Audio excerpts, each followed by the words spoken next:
Welcome back, everyone, to another episode of the Week in Horror Podcast Front Row Series, where we sit down with the incredible talents that make the horror genre the greatest genre of them all.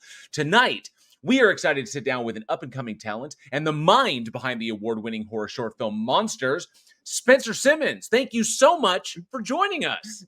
Hey, I appreciate the invite. It's awfully nice to be reached out to, and I'm really excited to discuss the show and talk about the history of the film and my history. And you guys are really horror centered, and I love horror films, so I love to talk about them. So Yes, we'll get along.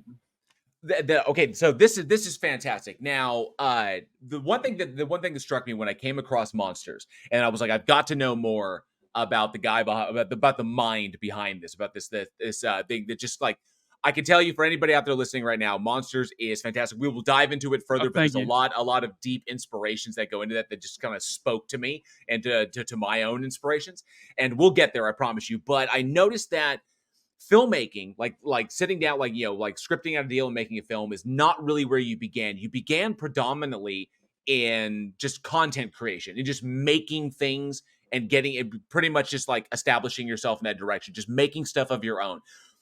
That transit, how getting into it, what kind of inspired you, like your early beginnings, like getting into making your own content? So I've never really, like, growing up, I wasn't very much of a horror fan and really a movie fan. What really got me into it was I like the superhero movies, Spider-Man with Tobey Maguire, stuff of that sort. But I wasn't really like a horror buff or like a film buff whenever I was younger. So what really got me into it, there's a movie called Spawn, and if you've ever seen that movie, there's a scene where I can't remember what the villain's name was, but he takes a bite out of like a pizza that has maggots on it.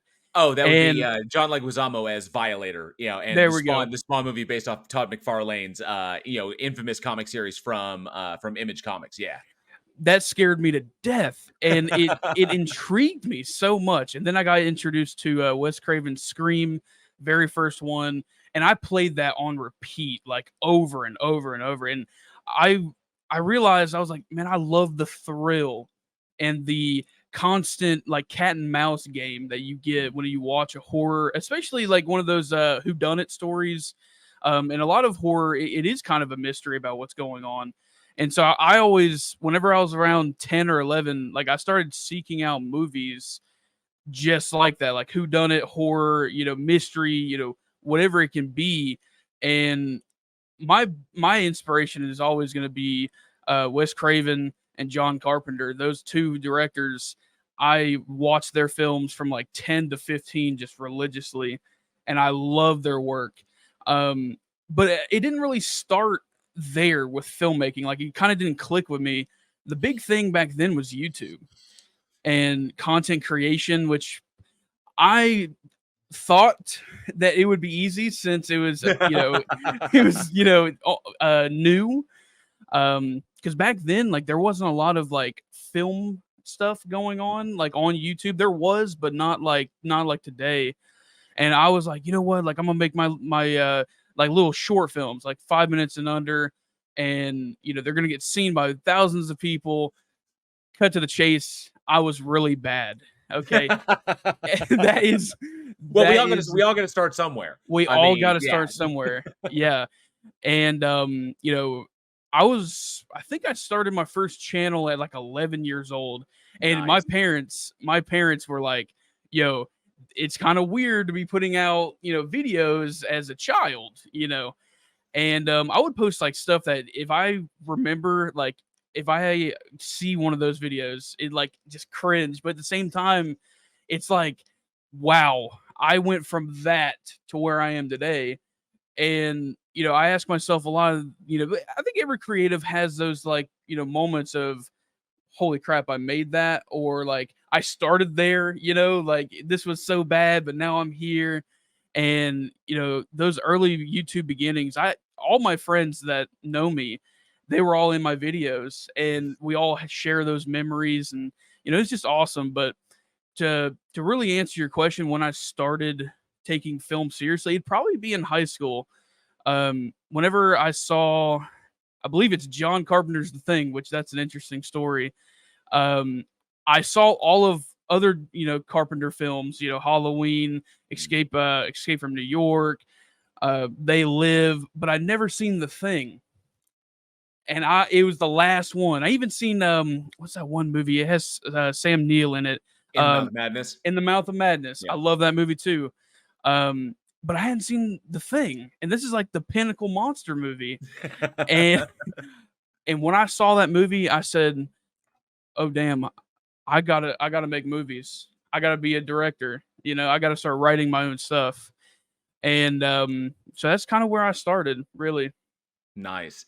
Yeah, you bring up The Thing, and The Thing was deeply informative to my I guess to my journey as well. I got kicked off early because my uncle would show me movies that my mother would never allow me to see. So it was like an early age. We're talking like 1986 and 1987. I got to see Aliens. With the I get to see like Halloween, Friday, Wow. Nightmare on Elm Street, the original Friday the 13th. So my uncle and my dad kind of introduced me to those things.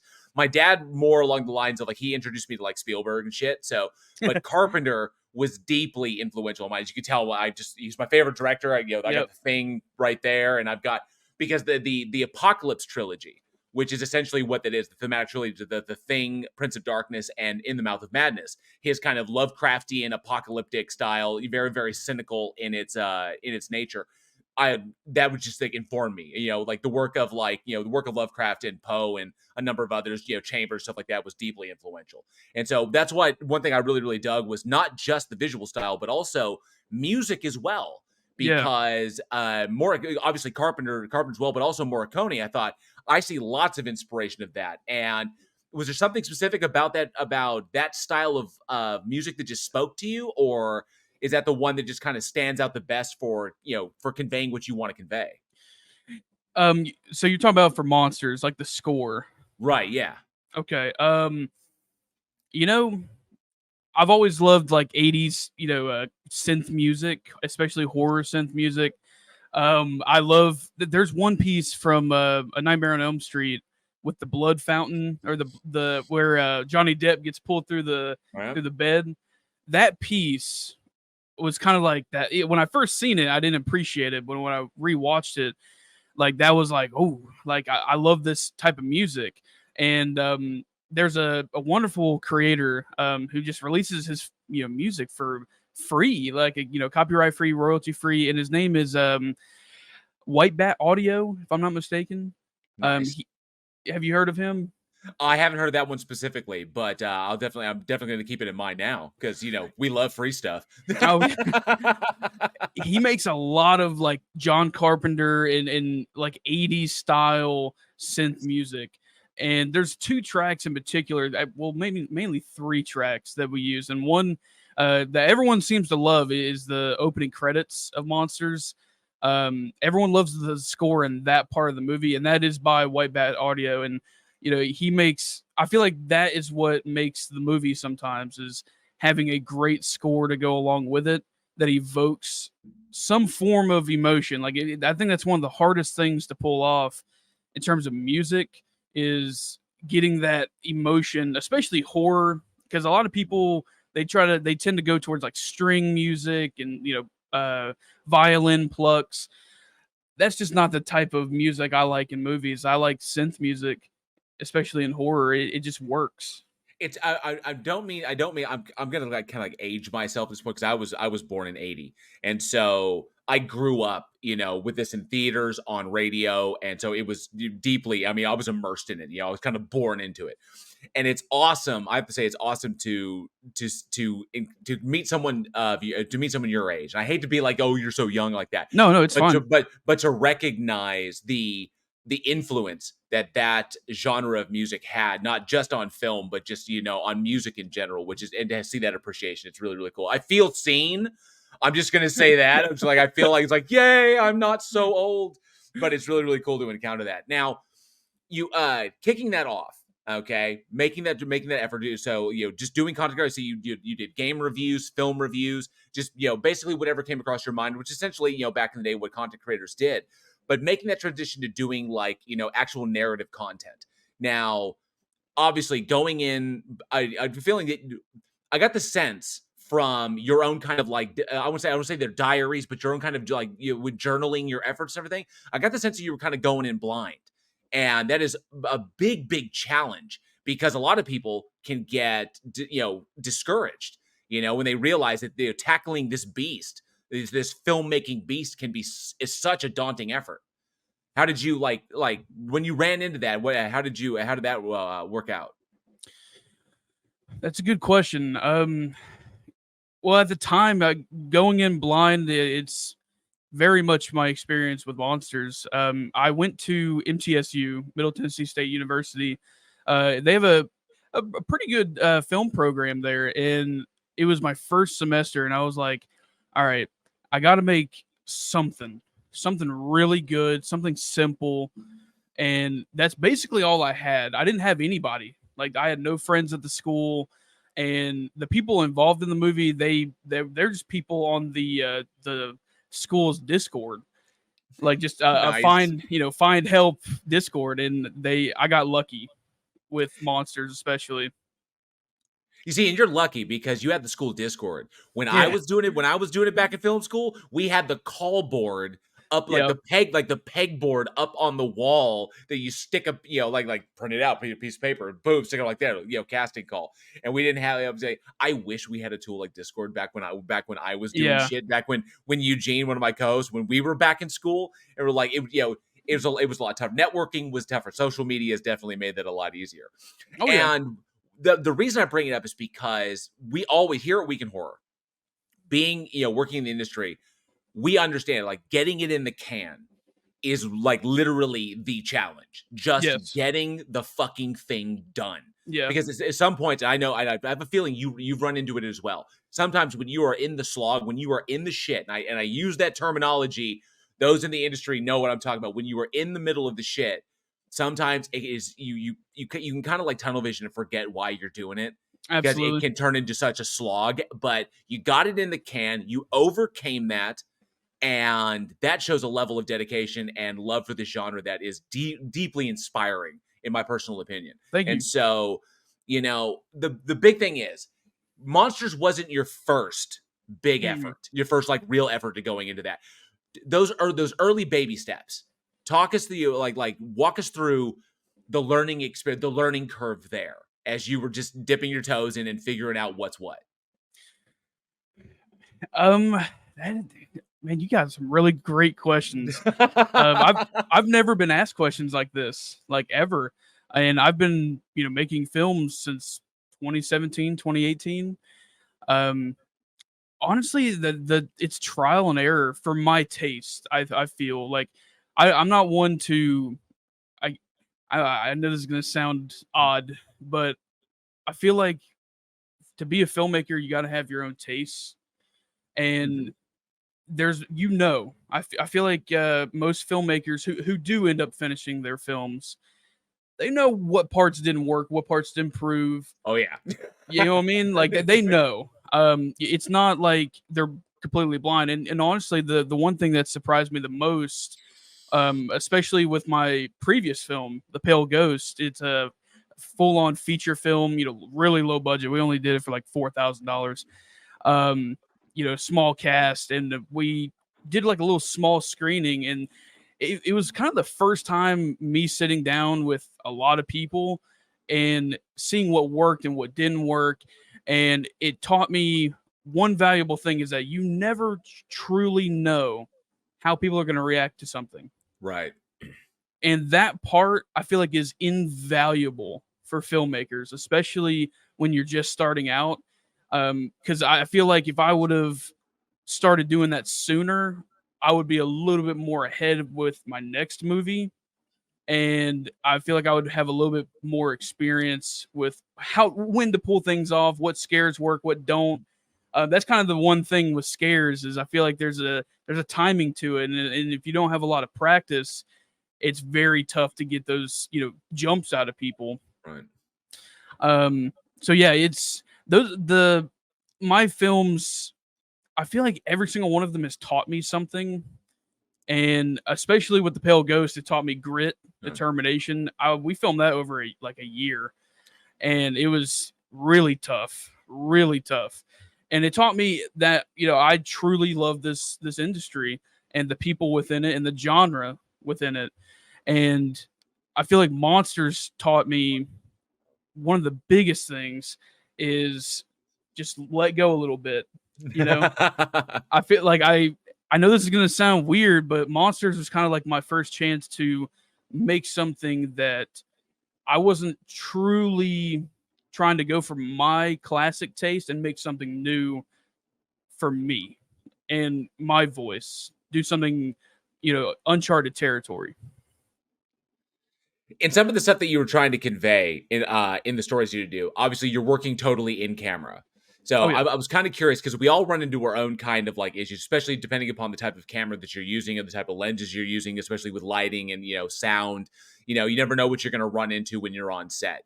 So far, like throughout your process, throughout your journey, what have you found to be the toughest thing to try to convey in camera? I'm kind of curious about that. This is kind of for my own edification. It's like when you were trying to, I'm going to do something. And what have you found to be the hardest thing to do in camera when you're working solely with the tools that you got?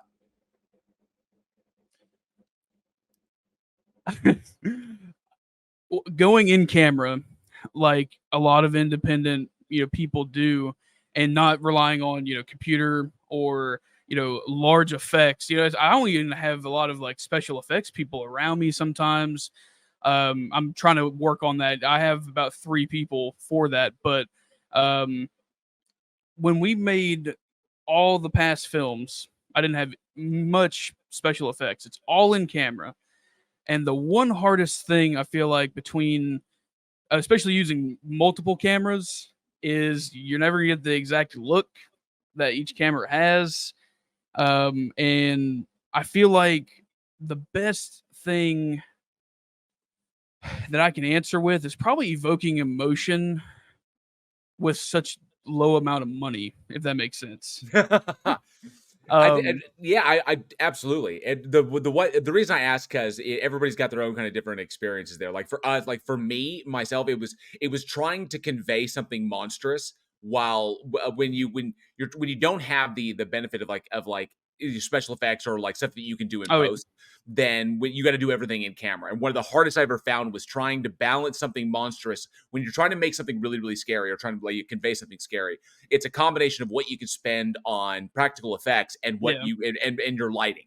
Because so many times you see a monster and it's so darkly lit, and Mm. it's darkly lit because they're making up the fact that the monster looks like shit. I know my monster looks like shit, but the problem is like I need it to be scary in there. So trying to find that balance in camera of lighting, sound, and my shit monster to make my shit monster look scary. Now that has always been a nightmare challenge for me It is is trying to find difficult. that. It is difficult because there's multiple. Because like there's one part of you that wants to shoot it in a way where you can manipulate it in editing, but at the same time, like oh, I always have this one like flashback every time I think of like a moment that just truly inspires me on my one of my own movies with monsters, especially is the moment where we shoot something that's actually like creepy and everyone in the cast is watching like the shot and they're like, oh, like they're going nuts. And that's kind of when I'm like, all right, that might be great. That might be good. But at the same time, you never know. It's kind of a dice roll. Mhm. Unless you are truly have so much experience that you just know it's gonna be great. Like it's gonna be terrifying. Because there's multiple times where I've went for something, scary and it didn't work because of the way either it's lit or something the way it sounds, the music, it could be anything that threw people off. And a lot of people have different opinions sometimes. So it's Mhm. kind of difficult to nail it down.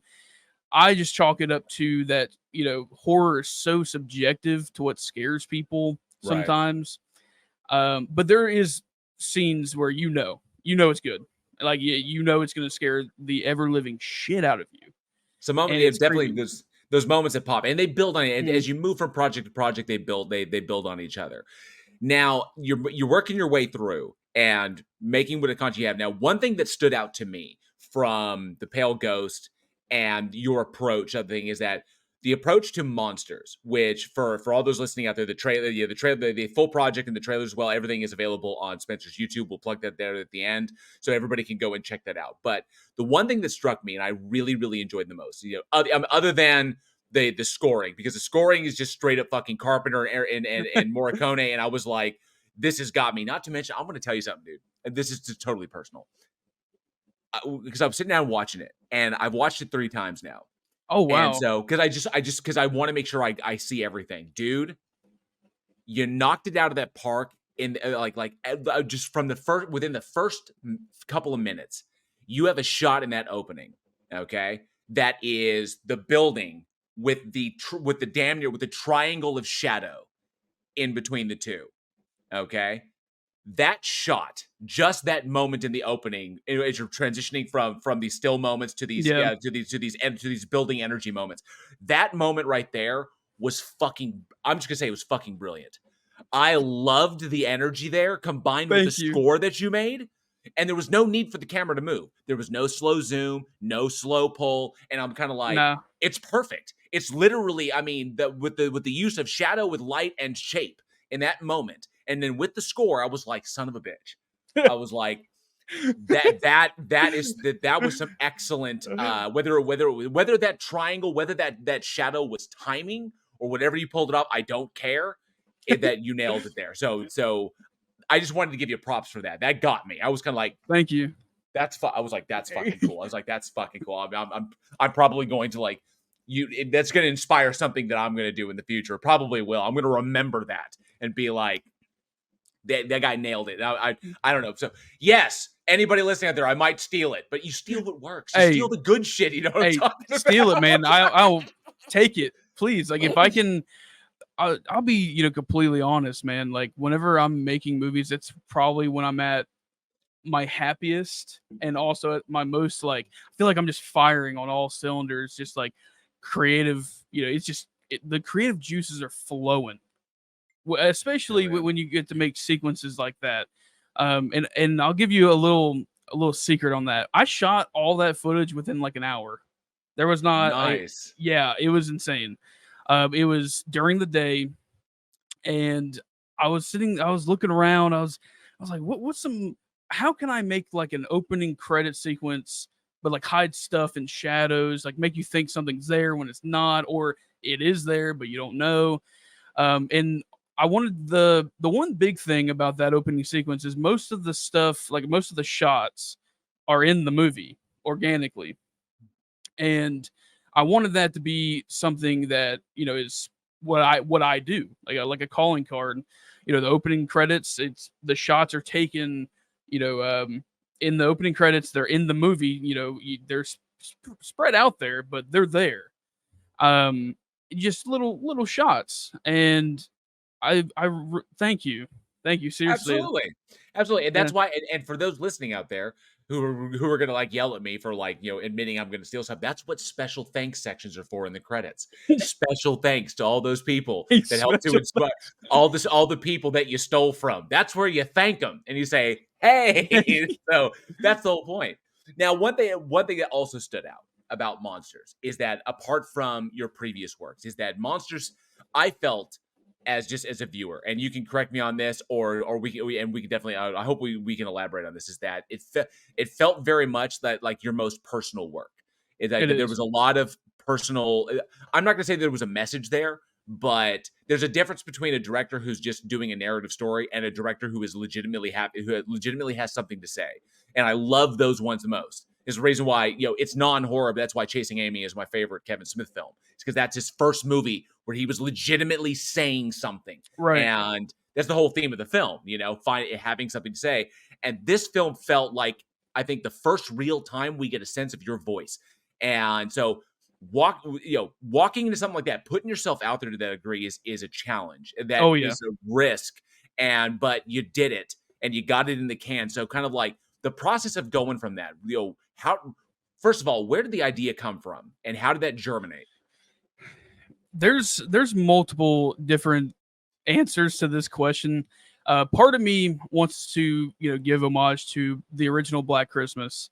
That film it was terrifying for me when I first seen it. I'd just seen it like 2 years ago, and I'd never heard of it. I watched Cody Leach. He's a film reviewer, and he put me on to Black Christmas, and he was like, "Just watch the first one," like in one of his videos. And I was like, you know what?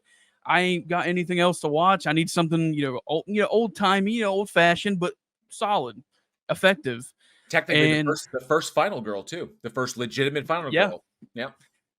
and that movie was something else. It was isolating, atmospheric, and I was moved by that film. And where I when I wrote the script for Monsters, I was like, all right, how do we make something that's one location, that's isolated, and it makes you feel isolated, and also tell a story? Because I was actually talking to a close friend of mine about single fathers or stepdads, and I was like, just scrolling through Instagram, Facebook, whatever, and it's kind of like a current thing right now to really like talk smack about stepfathers, stepdads, and fathers that stepped in.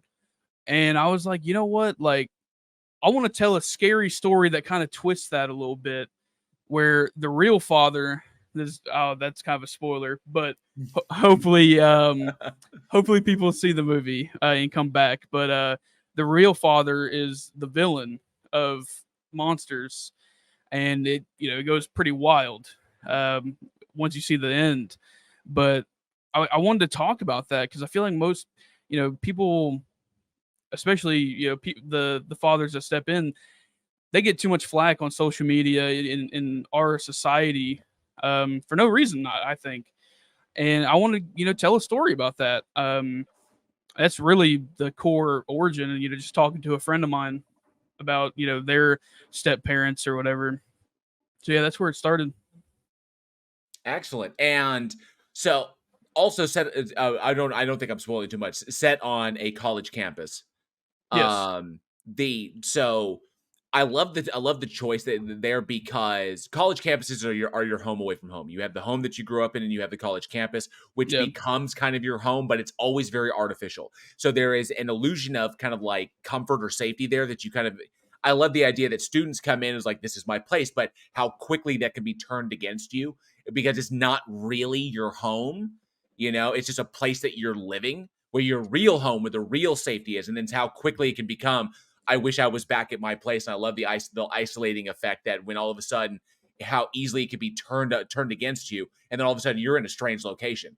You don't know anything about this place. The sounds are all alien to you, and your mom or your parents are not right in the other room. Suddenly you're alone. And I love the environmental change, especially in how it's conveyed in horror, and the way lighting works well. The shift from the outside to the inside to that almost kind of like urea yellow Yeah. fluorescent grossness in stairwells is just really, really good.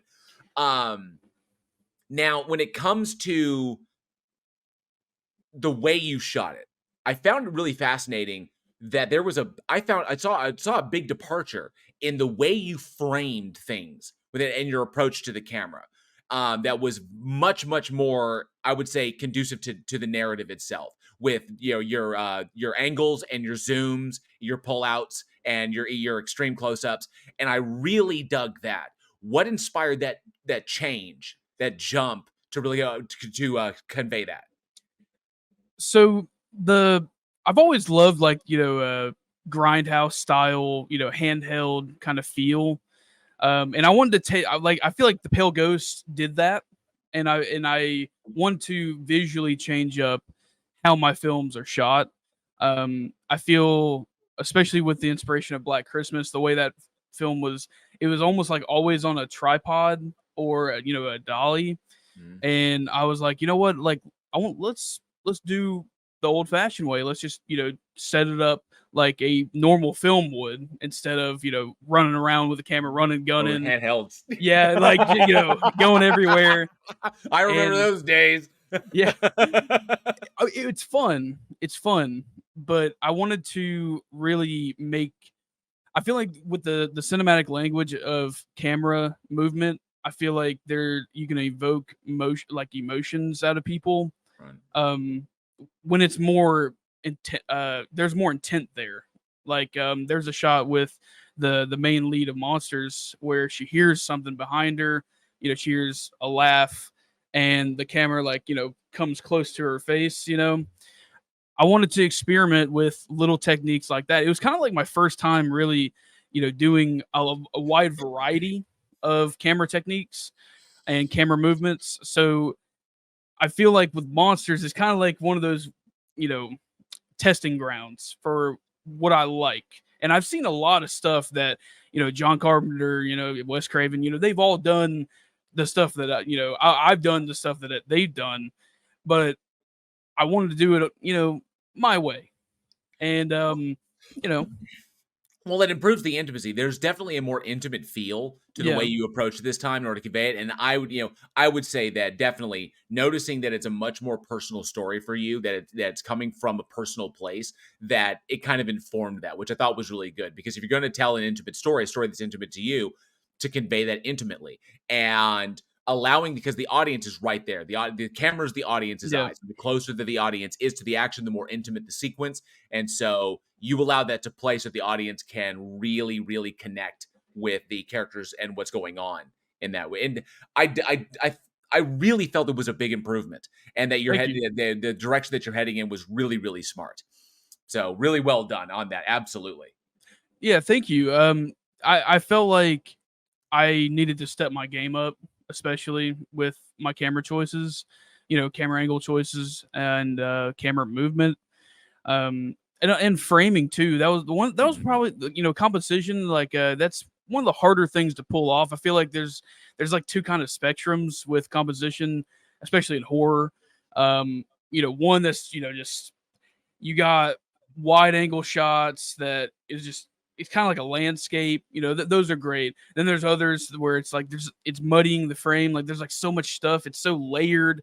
You got something close to the camera, something in the far away.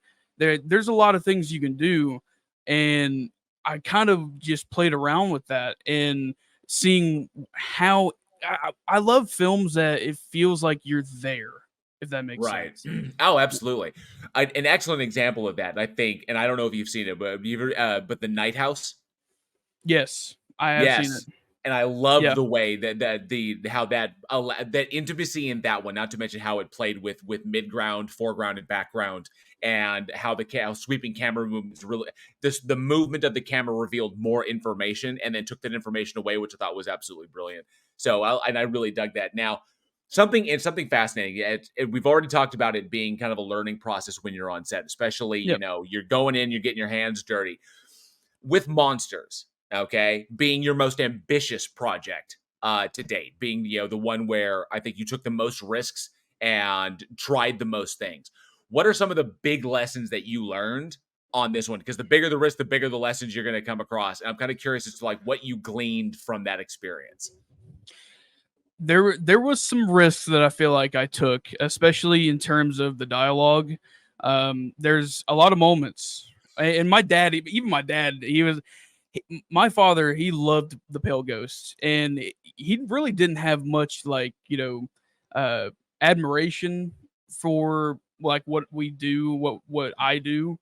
He just watches movies, like he doesn't know directors or actors or whatever. He just watches movies. Um, but the Pale Ghost is where all that changed. He became really involved, and he started asking me about my next projects, and like there was multiple times with the Pale Ghost where he would like interrupt us, like he didn't like it, we felt like he felt like we were overstaying our welcome, sometimes, especially at nighttime, we're banging around and like, everyone's trying to sleep, I feel like there's the big one that he told me about with Monsters was the way that I decided to withhold the audio for the phone calls, and that was a deliberate choice. I wanted it's going back to that personal, intimate feeling. I wanted to isolate the audience even more. They don't hear what's on the other side of the phone, and there's a lot of little tricks. And I don't know if it. I've never heard anybody point them out, but eventually it will. But there's heavy foreshadowing in the first opening minutes, especially with the first phone call. That if you pick it up, you'll figure out the movie very quickly. But I feel like I probably went a little bit too much with leaving out the audio. I probably should have. At some parts, it feels like you're just sitting there, you're just observing, kind of voyeuristic in a way. But me personally, I wanted to do that. I thought it was interesting. Some people they would have done voiceover on the other end. But I felt like I don't see a lot of movies do that. So I was like, you know what? Let's just have the camera pointed at somebody, on the phone, and that's what I did. That's one of the risks. The other one I feel like is possibly probably the biggest one is how I got this entire crew together. I feel like it's getting them all from Discord, everyone showing up. They didn't know anybody. They didn't know me. It was basically everyone had just started going to school there, and I got lucky that pretty much everybody was a good sport and really talented, especially Mason Rich and Olivia Kate. Pretty much everybody in the movie, very talented people. But I got lucky with that they believed in what I was the story I was trying to tell, and that they trusted me. It was, truth be told, that you always have. I feel like every filmmaker has at least one film where their vision got muddied up a little bit from translating from script to screen, and dealing with actors and crew. I feel like that's kind of like a rite to passage, and you got to learn to try to I guess appease. That's kind of the wrong word, but like get everyone on the same page, Right.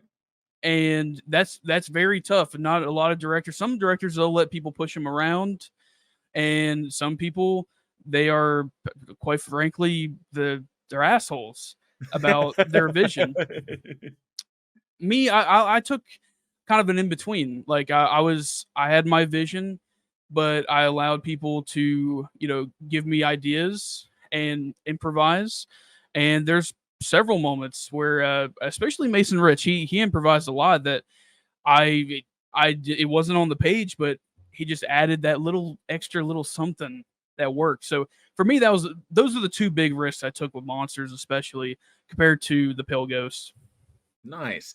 Were there any big things or unexpected things that you had to overcome moving once you get out of pre and you get into principal? Was there when you're on set, because when you're on set you never know what's gonna fucking happen. It's happened to me, it's happened to all of us. He's like all of a sudden you're like, well shit, we didn't anticipate this. No matter how hard you plan or how much you're always gonna run into some shit. Did anything like that have to be overcome while you were what did you run into? See, I love this shit. Oh it's yeah. Like, well, there was this one time. All right. You probably, to you, this is probably nothing, bad. Like, well, it is bad, but this isn't, you probably experienced this one too many times. You know how to handle it. This is my first time doing it. All right. So, to be completely frank, Monsters went probably as best as it could have, except for one part. We were filming, it was with the letter that the main character is reading. And I just broke my last tripod, just making like a movie review, and so I bought a like a little $20 one. Don't do that. Don't do that. Learn from my mistakes. Do not buy the $20 tripod. Just spend the money. What do we got in the budget? We got $25. Okay, get your ass to Walmart. I need a tripod. Yeah. And guess what? You won't believe this. As soon as we took it out of the packaging and went to set up, my DP, Daryl Tillich, we were using his camera at the time to film Monsters, and you know how college students are. We're broke. All right, we're broke. And he goes to set set the camera on the tripod, and all of a sudden it just falls smack down on the floor, breaks his lens, almost breaks his camera. and this lens was like $500, and I did Ow. not have that. I did not have that $500. Luckily, I to give you kind of an insight of how I reacted, I didn't see it. I was, directing Lauren Edwards at the time. I was, telling her, all right, we're gonna do this and that, and all of a sudden I hear bang, camera explosion in the background. I'm like, oh no, no, please no. But I just said, look, man, we got to keep going. I'm gonna call you later. We'll hash out the details. We'll see what we can do. Sorry about your lens. These things happen. You didn't mean he was the one that dropped it, but I ultimately felt responsible because I didn't. I mean, the tripod was cheap, man. Like it was a cheap tripod. These things happen. And so I called him later on in the night and I told him, look, man, I literally can't afford this $500 lens, but I promise you within the year or within like the next 3 to 6 months, I'm going to replace that lens for you. And about 2 months later, I think, yeah, it was about 2 months later, I got him a new lens, but we Nice. had to keep going. I mean, you can't, some people, they'll let those little moments explode into big things, and it is a big thing. It is. But especially with how tight we were with, time, like we spent about 4 months, one day a week shooting monsters. And we had to, it's almost a 40-minute movie. So we had a tight schedule because I wanted it done by that summer of summer 2023. And we powered through it. We didn't let it impact us, and that's one of those moments where I was like, oh gosh, like if you've seen The Pale Ghost, you see that we go to a lot of different locations. Nothing like that ever happened. Nothing like that ever happened. On the one movie, we're inside, nothing, large going on, action packed, nothing. That's when it happens. It was insane. It scared me to death, but we Like got you through it. never like yeah, you never know what's gonna happen on that. On a production that we had, I think one of our we've had various things going on, especially we had some interesting stuff going on when we were doing a fire stunt and we had the fire marshal out and all people that had dealing with that all bullshit. So those are always fun and you never know, it's spontaneous, you never know what's gonna happen, especially when you're playing with that. But I think an interesting one that my co-host Eugene had to deal with one time was that they were out there on a project that I had written, and they were out there shooting, and they were shooting in this remote location. And it's actually, I think, where they were setting up to do the fire stunt. They were like shooting the sequence up to it, and right in the middle of it, a gang showed up nearby and Oh wow. started like partying. So they parked their cars, were blasting their radios, and Oh they're man. like that. So, but these are like legit. This is a gang, like this Yeah. gangbangers, and so someone had to go over and say, "Hey guys, you mind turning it down a little bit?" And like, so middle of nowhere, like we're talking like bad side of Dallas, Texas, like the bad area of Dallas, Texas. Wow. Bunch of like indie filmmakers trying to shoot a sequence, and we have to go tell the gang. They have to go tell the gang members to go be That quiet, is please, because we're insane. rolling. And so fortunately they went over. So I can't remember who was it who went over and talked to him. And it was like, hey guys, we got a thing going on. You mind turning the music down just for like 45 minutes? It'd be really cool. We get the shot done. What are y'all doing? What's going on? Oh, we're shooting a horror movie. Y'all shooting a horror movie? Oh, that's Oh bad. wow. And they totally were on the side. It was like, yeah, let's turn the music down like that. And that was it. It's just That is awesome. that's the magic of movies. But it was that horror there. The minute, holy shit, we gotta go Yeah. tell the scary people to can you turn the music down, please? But I love the unexpected. The unexpected on a film set is always a testament to to how you're going to deal with it and how people react. And it's always so much fun. So very very cool, man. Breaking lenses. That's Dude, fucking rough, dude. That's rough. yeah. I've dropped cameras too. I had a jib once that fucking failed on me, and like it just I was so livid. I actually called the shoot that day. I was so angry. And I Wow. didn't want Yeah. to take. I was like, nope, we're done. We're done. We're done for the day. Go home, get drunk. We're fucking done. That thought crossed my mind so fast. Like so I was like, it is like if I'm not mistaken, like somewhat we were waiting on somebody at some point, like for that shoot. and it happened right then. So it was like starting to stack on, and I was like, all right. But I understand it because cameras, those are a lot more expensive sometimes, especially at our level. I think like most of us that we run with, I don't want to say cheaper lenses, but we just use what we can. But Right. cameras, like, gosh, replacing. I think it's called a Blackmagic 6K Pro. I think it's called Nice. Blackmagic. I couldn't imagine dropping that thing. See, I would probably crawl. when I did it was an XL2 because I Wow. was shooting back in early 2000s. So I saved the money and bought a Canon XL2, and it's one of my favorite camera when I was shooting back then because I had a bunch of like different handhelds, but I loved the Canon, and so shooting with that bad boy, I was like, I'm doing great stuff like that. Yeah. And fortunately, when I dropped it, when it dropped, it didn't break because it was a pretty sturdy camera, Oh, pretty tough camera, but that just it just aggravated because the jib that I bought, like the whole thing, it just didn't work.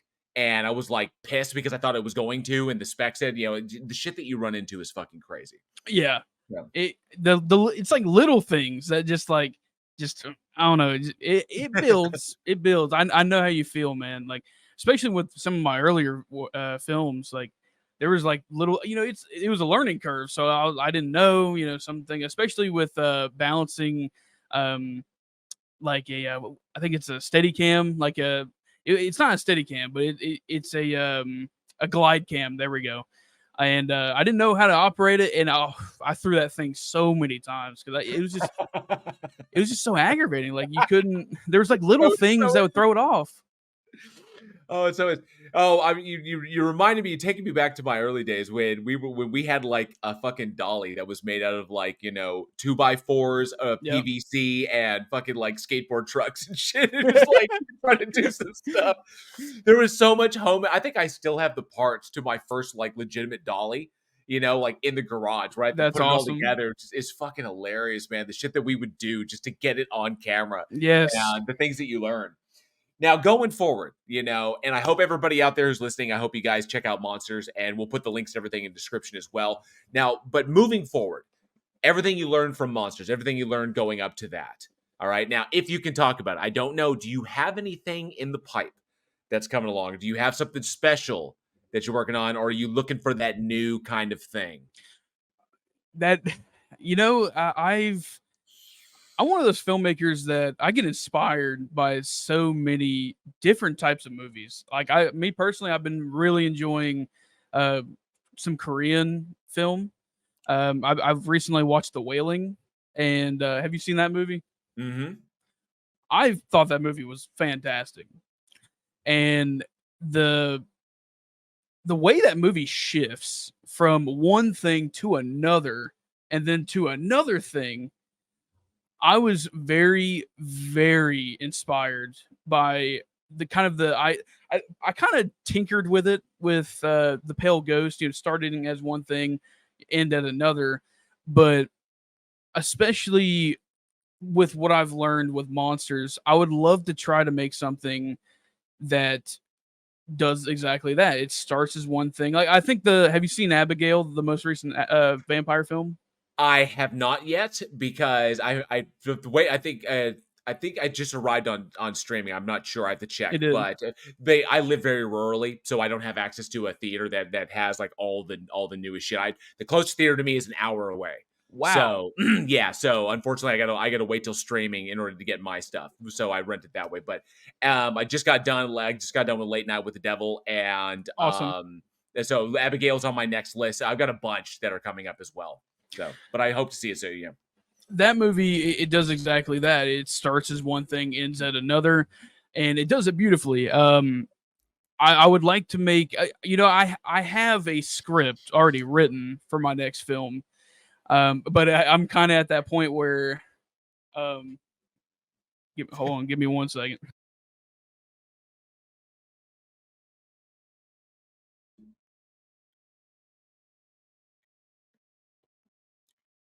My bad. That was Um, actually really cool because it was just like the light was there, and then all of a sudden the shadow. And I'm like, oh, that plays because at first you were looking at the camera, and it was like there's something going on there. It's like the approaching figure. I thought that's fucking apropos. It really is. yeah, Yeah, it was my dad. I think he wants to go fishing. Um, it is a vampire film, and Abigail was kind of like, I really love vampire movies. The Lost Boys, Fright Night, um, those movies are so good. And I when I watched those movies, I was like, how do we tell something new? That is of the time that we live in. And because I don't know about you, but there's a lot of movies that do have messages, and some movies, I feel like they're very heavy handed. And then there's some movies I feel like The Lost Boys and Friday Night, they're just good movies. Like they're Oh just, fuck yeah. yeah, they are just a vibe, I feel like. And I don't want to do that, if that makes sense. I don't want to make just a vibe. I don't feel like right now is the time for me to make those kind of, pop. I don't want to call those classics popcorn movies, but I feel like I just need to take another risk and talk about something that I feel that society isn't talking about. But at the same time, I really do like movies. Like I feel like with monsters, I think I pulled that off decently. Making something that can stand on its own, is entertaining, but also has something to say. But the next one, I don't know if I want to go full on in that direction. The title of the movie is called Beloved, and I don't I don't think I can make it for no budget, low budget. It's going to be something, especially with because I want to do a lot of practical effects, a lot of transformations. But I'm thinking about making like taking a couple scenes out of the script and making like a small film and then see what Yep. happens. There you go. Absolutely. And I mean, there's a couple of things that we're working on that started that exact same way. We have a couple of slashers in the works, and one Awesome. horror comedy that essentially we're doing the same thing with. You punch out a proof of concept, and then utilize that to try and maybe generate funding or something that can get you the feature that you want to do. Part of the process, it's always kind of hit or miss, but at least you're getting something out. It's like the whole thing, like your whole journey reminds me of Sam Raimi's advice. There is like, if you're going to be a filmmaker, don't worry about all that extraneous bullshit. Just fucking shoot something. Be out there Right. making something. Don't worry about when you're starting out. Don't worry about all the little extraneous, like Roger Ebert nuance or whatever. Like you're not gonna. Yeah, when you're starting out, you're not gonna be fucking Cassavetes when No. you kick it all off, right? Just fucking put something on camera. Just Yes. do it. And I loved Raimi's his advice there. And you see the individuals that he's worked with and the people that came up with him, everything, and that's how we found movies like The Dead Next Door and shit like that, where people are just like, I want to do a zombie film. Let's fucking do it. And then you just put it out there, and have fun doing it, because ultimately it's about having fun, you know? Yes. To piggyback off of that, that's one of the major things. People, people that are close to me that are filmmakers, they struggle with making stuff, and I get it. I really get their inspiration. It can run dry, but especially in this business, in this industry, you really don't you can't really worry about if the haters or the naysayers or whatever, because I'm just going to be honest, there's a lot of competition out there, a lot of it. A lot of people want to be the next up and coming Wes Craven, John Carpenter. They want to be those people, um, and everyone has the right to be one of those people. But Right. I feel like the people that are going to come out on top is the people that just put the most stuff as much possible, as best quality as possible. I have seen people on the other end where they put out 100, 200 movies in 3 or 4 years, and that's amazing. I don't know how they do that. Um, it's just incredible. Um, and some people, they can make 200, 300 movies and they're all solid, every single one of them or most of them. And then there's some people where you could tell that the well had started running dry. And honestly, I feel like that comes down to inspiration, pulling from stuff that. Um, that's kind of the big thing for me. Whenever the industry is kind of in a tough spot, when we're not getting as many mainstream releases or indie, there's a lot of indie films coming out. There's a lot of platforms for indie filmmakers, but like going back to competition, there's a lot of films being dropped every day. Like it's kind Right. of hard to see all of them. There's a lot of content, so it's hard to see all of it. But the biggest thing is just make stuff, but make sure that it's 100% you. It's Right. authentic. Even if it's the worst thing you've ever seen, it's probably somebody out there will find something good about it. Oh, I that's what I try to do. Now, my co-host Johnny O is very much the opposite of me. I will always try to find a silver lining and see what redeeming qualities, because I always look for those, other than just getting into the can. But there's only been like three, I think like a handful of films that have just been like, this film blows. Like we're just like, this is just terrible. Why did they do this? It's rare that I find one that I deeply don't like. And I think when you know how the sausage is made, Mhm. when you're in there and you recognize it, your viewpoint or your frame of reference on filmmaking is forever altered. Now, when I watch a film, it's not just the story that's playing out in front of me. It's very hard for a film to like capture me to the point where Yeah, where I'm not envisioning where the camera is, where the lights are, how they're sounding this, how they're capturing sound in this, the acoustics or the set design, art design, everything that goes in. I'm like, oh, it's interesting how they did that when they were utilizing light in that perspective to do this. I always see that shit, and it's hard to break me away from that. So it I always kind is. of say, yeah. Y- Now, go ahead. You're always like sitting there like analyzing rather Right. than just being an audience member. It's weird. Like I I, I always tell my family, my brother especially, he's my biggest supporter. He didn't have any knowledge about filmmaking or nothing like that, but ever since we started making it, a routine to go out and see movies, he's starting to pick up on the little things that I either don't like or do like. And it's interesting to see movies from a not so analytical eye. For me, I'm like you, like there's very few movies that is just like turn your brain off, enjoy the film. Right. Yeah. That a large part is like, man, how they do that? Like the movie magic is one of those things that like ever since I was a kid, seeing, Spawn, like that scene with the pizza, I was like, man, how they do that? That little movie magic.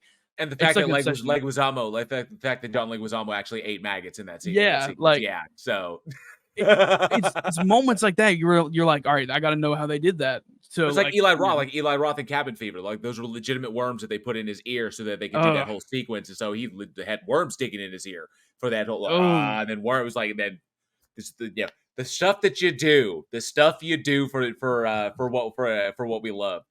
Oh, dude, absolutely. yep. Going forward, I ask everybody, however long they've been in this industry. Do you have any kind of bucket list things that you want to do, people you want to work with, or particular stories that you want to tell? And the reason I ask this is because even some of the legends that are out there, like Guillermo del Toro, Guillermo del Toro, one of my favorites, he got into the whole industry of making movies because, like, ultimately because he wanted to do Frankenstein. That's his magnum opus. That's like, he wanted to do Frankenstein. And Peter Jackson, he wanted to do King Kong. Yep. That's it. It's like the whole journey, which means that, like, Brain Dead and Meet the Feebles and shit like that was the path to King Kong. It's kind of like, wow. Yep. So, but everybody's got that kind of like that desire. What do you have that's kind of like that's like the pie in the sky. That's the brass ring. What's your brass ring?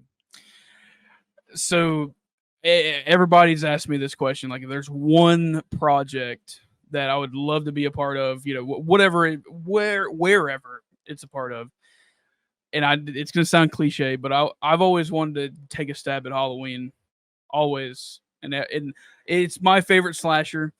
Um, but at the same time, Halloween it's tricky because the concept it's kind of like a one movie deal. Mm. Sometimes I feel that There's a lot of people that feel that, making a series or a sequel, franchise out of that one idea, it just doesn't work sometimes. I mean, for some people. For me, I like Halloween. I love slashers, but I've always wanted to make my own little Halloween film, and that's kind of something I've been trying to get everybody around me to get invested in, is making a fan film of some kind. It's just hard with fan films because you can't. There's a lot of you know weirdness regarding where you can put it up in Oh yeah. festivals, and so people don't want to be attached to fan films because they can't do much with it besides put it out on YouTube. So I get it. But if 30 years from now I get the call saying, "Yo, Spencer, what do you think about Halloween?" and I would be on that like just so fast. I don't care what studio is attached. That's the movie. But at the Nice. same time, honestly, if I really had to say it, man, like I feel like I've outgrown like the just one thing, and I feel like just making movies, even at a decent level, not making millions of dollars or whatever, but like just making my movies, um, or making just smaller films and making my living off of that. I think that's what I want the most. Excellent. Fantastic. Anybody you want to work with? Anybody in particular? This is gonna sound a little weird, but Kurt Russell. I've always wanted to work Fuck with Kurt yes. Russell. I, Yes. but like the only issue is, I'm in the wrong era. If I was in the '80s, it would be amazing Who doesn't because want to work with the guy who was, the guy who was McCready, Snake Plissken, yes, and fucking Santa Claus? I mean, come fucking on. badass. The Yeah, dude, he can do no wrong. He's like That- fucking He's the Mike Flanagan of acting. He's like, there's nothing he does that's bad. And yeah, so that is so true. I Yes, swear, I mean, if I watched, when I saw Hateful Eight, I was like, fuck yes, that is Kurt yep. Russell at his most I was like, this is brilliant. Fucking brilliant. I love him in The Thing. The Thing is one of the ones that I could turn my brain off on. I was like, that Kurt Russell's gonna be he's Soldier, Mhm. Fucking St. Plissken, he's gonna be Santa Claus. Holy shit, that movie was fucking good. And I was like, how is this possible? It's because of Kurt Russell. And then he's going to play Ego the Living Planet. And I'm like, he's amazing. I It love is. this. So the man can do no wrong. I've loved him ever since, his early days. Just after what the fuck was the name? The one where he takes the serum, becomes super, super strong. Oh, Ah, what is that I movie? totally spaced. Someone in the comments is going to let me know. It was like, Jared, it was like JL, you idiot. That was this movie. I totally spaced. It's fucked up. Oh, but yeah, for me myself, I hope to one day, even if it's a fan film, do something with the big guy. He's my favorite. I I want to love do with that. Jason Voorhees, and I know I have to because I got wind of this project that's being kickstarted right now called I what is it? I can't remember the title escapes me, but here's the premise: a dystopian future where an authoritarian government uses cyborg Jason like robots to control the populace. So That's interesting. a group of time travelers goes back in time to get the real Jason and bring him forward in time because to win the war. And That is so insane. you got Uber Jasons everywhere that are robots, Uber Jasons, and then you bring the real Jason back from Crystal Lake to the future in order to take on it and win the. Currently a film being kickstarted. And I'm like, that's fucking brilliant. It's just so like it's ridiculous, but also amazing. So I gotta do something. I gotta do something with the big guy someday. Someday I got to. I'm interested. I haven't seen much of your work, but just from hearing your passion, I can already tell if you got that shot, or at least conjured up the shot, One day. to do it. It would be something special. One thing that I'll toot my own horn here. One thing I love doing, and I always try to do, is it's a personal goal. I try to one up my kills. So as a writer, when I'm doing, and I love writing slasher films because it's the opportunity to try and really blow the audience's mind. And there are some sequences that I've written. There was a sequence in this one slasher that they wrote called 11 to 6. I wrote something in there, and Eugene always tells me, just fucking go for broke. Just write it. Write what you want. We'll determine later if we can shoot it. And I wrote this one sequence. I thought they're never gonna be able to do this shit. It's never gonna happen. But we managed to pull it off, and it's just fucking. I don't want to spoil it for anybody out there. It's on our YouTube, but this just brilliant sequence that involves like a severed head being utilized as a weapon and shit. Oh And my it's gosh. fucking just amazing. And so I always try to like go further and go harder and just try to give the audience something that where they know something's going to happen, but the extent or the I would say the gore or whatever that they're not going to expect it. So I always try to do that to make it as much fun as possible. So I love doing that shit. And so each one, I don't know where the backstop or I don't know where the stopping point is because eventually I'm not going to be able to do it anymore. It's going to be something so fucking insane that is just like, how is this possible in a world where physics works? But it does. So, but that's the goal. I love that. I love that. Awesome. That I feel like I've written one sequence that I think is unfilmable, like just because of like how reality works. And you said the film was 8 to 6? It's 11. It's called 11 to 6. 11 to 6. Yeah. And it's on your YouTube? It is. Yeah. As a matter of fact, I can give you the links. I can give you the links to those so you can check them out. Yeah, I want to see just that. so you can go right to them. Yeah. We actually have 2 on there. The other one is a proof of concept for a Nail Gun Massacre remake. Yeah, so which won a few awards. It took the Rack Focus Film Festival, which was really Awesome. nice. But yeah, that was a fun one. That's the one where they encountered the gang when they were trying to shoot an outdoor sequence, and so but a lot of fun stuff. But we're really proud of 11 to 6. It was a lot of fun. We got some good stuff in the pipe too. You know, awesome. Well, what's some stuff that's coming up? Most of some things I can't talk about. Okay. I can't put out there just yet. We kind of reveal them as we can as we get news as we're going through the opening logistics because when we're in the because the contractual phase and dealing with funding and getting stuff in, you were dealing with like 7-figure funded projects and shit. It's always a pain in the ass, and you don't want to put out too much or promise things and shit like that. Right. So, and Eugene will have my ass if I talk or he's like the Don Cheadle to my Tom Holland. I can't keep my fucking mouth shut. So he's always there to be like, shut up. Marvel will sue you. And I was like, okay. I can't talk about it. So, but there's some cool stuff. It may be off, awesome. Maybe like when we're not recording, I can. Okay. That's awesome. I love that. All right, dude. Well, this has been absolutely fantastic. And I love chatting with cats who are making their way. Because most of the time, with industry professionals, they hit that kind of like pace where it's a job and they're going. I love that enthusiasm of someone breaking in and getting a feel for it and finding their way. And it's the journey is always so amazing at the beginning. I get a chance to live vicariously, totally vicarious in that respect. So, but thank you so much, Spencer, for hanging out with us. This has been an absolute blast. Hey, I appreciate it. Thank you guys for having me. Like this was an awesome experience. I can't thank you enough. Really, truly. Our pleasure. And for all of you listening out there, you can find Spencer's work on his YouTube channel at Spencer L. Simmons. The link will be down in the description. Be sure to show his work some love and smash that like and subscribe buttons. And make sure you hit that bell so that when he drops new stuff, you get notified. That's where he's going to drop it all like that. And everything we've got, we're going to share here so you can keep tabs on all the things he's going to put out in the future. And if you enjoy our little chats here with industry talents, you can get early access to them by supporting us on Patreon at patreon.com/weekinhorror. As always, we thank you all so much for your continued support, for without it, we couldn't do any of this fucking cool horror stuff, that we do. So we will see all of you next month for another edition of The Front Row. And as always, I am your host, JL. Stay scared.